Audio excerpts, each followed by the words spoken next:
चेतन के विनती करने पर यमराज उसे अपनी एक और महत्वपूर्ण और अद्भुत कथा सुनाने लगे। ये कथा है महाभारत काल के वन पर्व की, जब पांडव अपने वनवास के दौरान वन वन भटक रहे थे।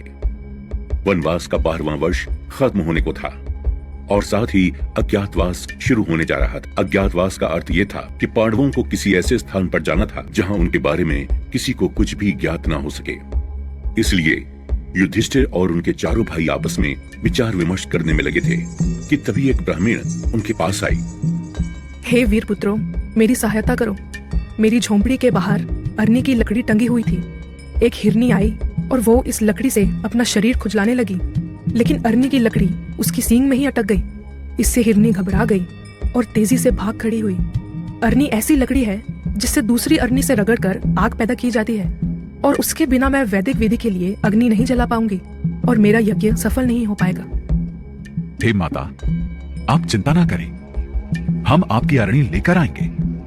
ब्राह्मण को उसकी अरणी लाकर देने का वचन देकर पांचों पांडव उस हिरणी के पैरों के निशान का पीछा करते हुए उसकी खोज करने लगे, लेकिन वो रहस्यमय हिरणी उन्हें कहीं भी नहीं मिल पा रही थी। हिरणी का पीछा करते करते युधिष्ठिर और चारों भाई थक कर एक पेड़ की छाया में बैठ गए। युधिष्ठिर के साथ सभी को तेज प्यास लगी तो पांडव भाइयों में से नकुल सभी के लिए पानी लेने चले गए। पानी की तलाश करते हुए नकुल को एक सुंदर और साफ जल वाला तालाब मिला। तालाब के आसपास कोई भी जीव जंतु नहीं थे सिवाय एक बगुले के, जिसके ऊपर नकुल ने जरा भी ध्यान नहीं दिया और प्यास से बेहाल होकर वो जैसे ही तालाब से पानी पीने के लिए बढ़े कि उस बगुले की आवाज आई। हे नकुल, सावधान! यदि तुमने मेरे प्रश्नों का संतोषजनक उत्तर नहीं दिया तो इस तालाब का पानी जहरीला हो जाएगा और तुम्हारी मृत्यु हो जाएगी।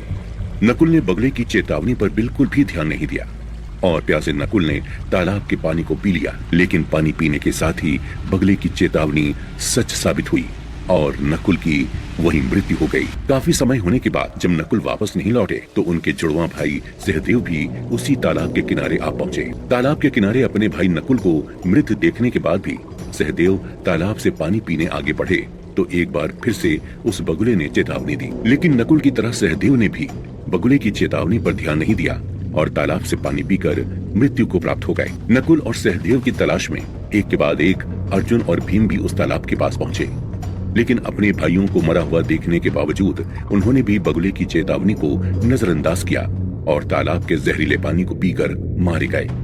दूसरी तरफ जब काफी समय तक चारों भाई लौटकर नहीं आए तो युधिष्ठिर के मन में शंका उठी। अपने भाइयों की तलाश में युधिष्ठिर भी उस तालाब के पास आ पहुंचे, जहां का नजारा देख युधिष्ठिर की शंका सच साबित हो गई। अपने भाइयों को मरा देख उनकी मृत्यु का कारण जानने के लिए युधिष्ठिर ने जैसे ही तालाब के पानी को पीना चाहा कि वही आवाज फिर से सुनाई दी। हे युधिष्ठिर, सावधान! यदि तुमने मेरे प्रश्नों का संतोषजनक उत्तर नहीं दिया तो इस तालाब का पानी पीकर तुम भी अपने भाइयों की तरह मारे जाओगे। बगुले की चेतावनी सुन युधिष्ठिर को समझते देर नहीं लगी